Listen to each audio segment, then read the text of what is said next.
आज किताबों के अंदर इस्लाम को एक खतरनाक मजहब, ये मकसद क्या है? कभी आपने इस चीज को समझा? इनका मकसद सिर्फ ये है कि इस मुल्क का हिंदू और मुसलमान दो खानों में बंट जाए, दो टुकड़ों में बंट जाए, ताकि ये मुल्क एक मर्तबा फिर एक टुकड़ा हो जाए। लेकिन सुन लो आरएसएस, बीजेपी, विश्व हिंदू परिषद के लोगों, आज इस टिकुआ टाड़ के इस जलसे से मैं आपको एक शेर के माध्यम से आपको जवाब दे रहा हूं कि हवेली झोपड़ी सबका मुकद्दर फूट जाएगा। हवेली झोपड़ी सबका मुकद्दर फूट जाएगा अगर ये साथ हिंदू मुस्लिमों का छूट जाएगा। दुआ करो कि ये प्यार के रिश्ते रहे कायम, ये रिश्ता टूट जाएगा तो भारत टूट जाएगा। अच्छा, ये लोग कुछ हद तक सत्ता पाने के लिए कामयाब भी रहे। हिंदू मुसलमान, आतंकवाद, गौ माता, जय श्री राम, भारत माता, ये सारे नामों का इस्तेमाल बीजेपी के लिए एक चुनावी स्लोगन बन चुका। श्री राम जी का नाम लेकर के ये वोट मांगते। गाय कोई और काट के फेंक देता है, चार मुसलमान को पकड़ करके दिखा देते इन्होंने मारा। अब हिंदू भाई सोचते हैं ये हमारी गौ माता को मार दिया। सच्चाई ये है कि एक नहीं, दो नहीं, सैकड़ों केस पकड़े गए कि गाय को काट करके फेंकने वाले आरएसएस के लोग थे और पकड़ा मुसलमान गया, ताकि हिंदू और मुसलमानों के बीच में नफरतें पैदा हो। और आपको मालूम है आरएसएस के लोग, बीजेपी के लोग अपनी बेटियों की शादियां हमसे करते हैं, मालूम है कि नहीं आपको? मुख्तार अब्बास नकवी साहब किसके दामाद हैं? आप बताइए, कहां शादी किए? आरएसएस के घर में। शहनवाज हुसैन कहां शादी किए? आरएसएस के घर में। अडवाणी जी ने अपनी भतीजी की शादी किससे किया? एक मुसलमान के बेटे से। आप सोचिए, अपनी बेटी की शादी मुसलमानों से, यानी इनके घर में दामाद मुसलमान का, और वोट लेने के लिए जब ये मंच पर आते हैं तो हिंदू और मुसलमानों को बांटने के लिए नफरत भरी तकरीरें करते हैं। क्या मेरी बात गलत?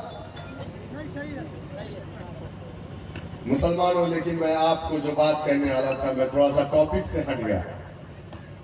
हमारा मुल्क एक जमहूरी मुल्क है, और जमहूरियत की सबसे बड़ी ताकत क्या है मालूम आपको?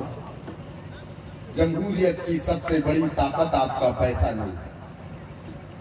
जमहूरियत की सबसे बड़ी ताकत आपकी बिल्डिंगें नहीं है। जमहूरियत की सबसे बड़ी ताकत आपके खेत नहीं है। जमहूरियत की सबसे बड़ी ताकत सियासत है, सियासत है, सियासत।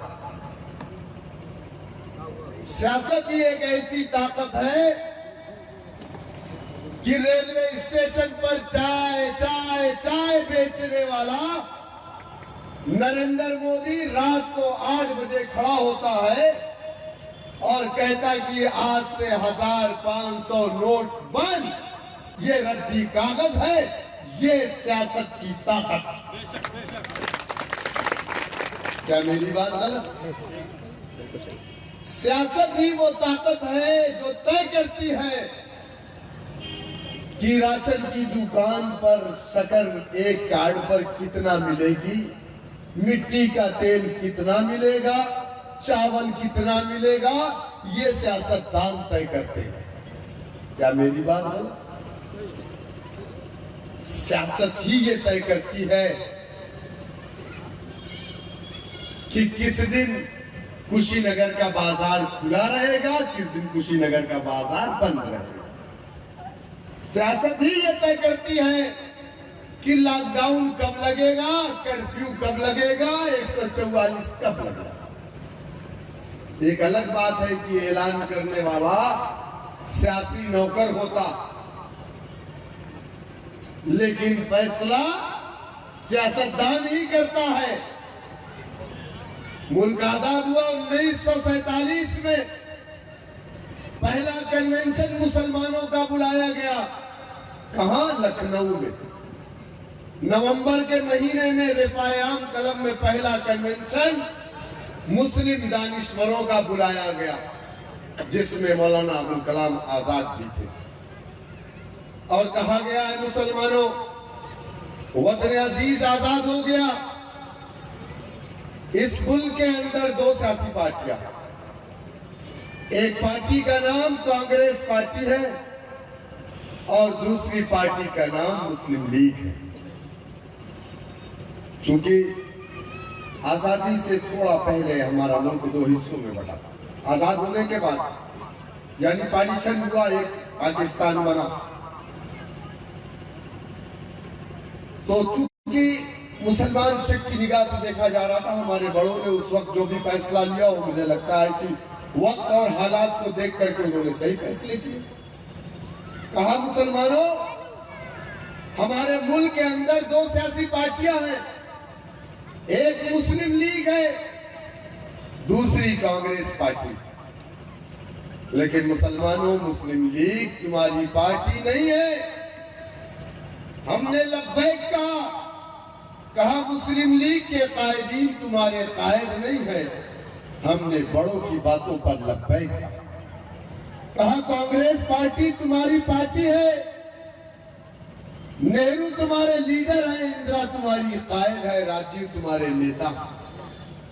हमने लब्बैक कांग्रेस पार्टी को अपनी पार्टी माना, कांग्रेस के डंडे झंडे को अपने कंधों पे रख करके जिंदाबाद के नारे लगाए। उस वक्त बहुजन समाज पार्टी नहीं थी, दलितों की party Congress party, backward class की पार्टी कांग्रेस पार्टी, ठाकुर साहब की पार्टी कांग्रेस पार्टी, पंडित जी की पार्टी कांग्रेस पार्टी, यानी हर कोई मुसलमानों की पार्टी, अल्पसंख्यकों की पार्टी कांग्रेस पार्टी। हमारे बड़ों ने भी कहा कि तुम अपनी पार्टी नहीं बनाना, तुम अपना कोई सियासी दल न बनाना, अपना झंडा डंडा न बनाना। अगर तुमको सियासत करनी होगी तो ये कांग्रेस पार्टी तुम्हारी पार्टी है, इस पार्टी में रह करके तुम अपने सियासी मुस्तकबिल को तलाश करना। हमने लब्बैक कहा, हमने सियासत कांग्रेस पार्टी को अपनी पार्टी माना। 1 साल 2 साल 3 साल नहीं, 60 साल तक इस मुल्क का इख्तिदार हमने किसको दिया? कांग्रेस पार्टी को दिया। क्या ये सच्चाई नहीं है कि 1947 के बाद इस मुल्क के अंदर सरकारी नौकरियों में मुसलमानों की तादाद कितनी थी मालूम है आपको? 30% से ज्यादा, 34% आप सरकारी नौकरियों में थे। हर थाने में मुसलमान का बेटा था, हर सरकारी दफ्तर में मुसलमान का बेटा था, तहसीलदार एसडीएम मुसलमान का बेटा था, कानून गो मुसलमान का बेटा था। हर सरकारी दफ्तर में मुसलमान का बेटा नजर आता था। लेकिन आज मुल्क को आजाद होकर के 74 साल हुआ, हमने सेकुलरिज्म के नाम पर हमेशा सेकुलर पार्टियों का साथ दिया। हमने संघ को रोका, संघ परिवार से हमेशा हमने दूरी बना करके रखी। हमने बीजेपी को रोकने के लिए हमेशा सेकुलर पार्टियों का साथ दिया।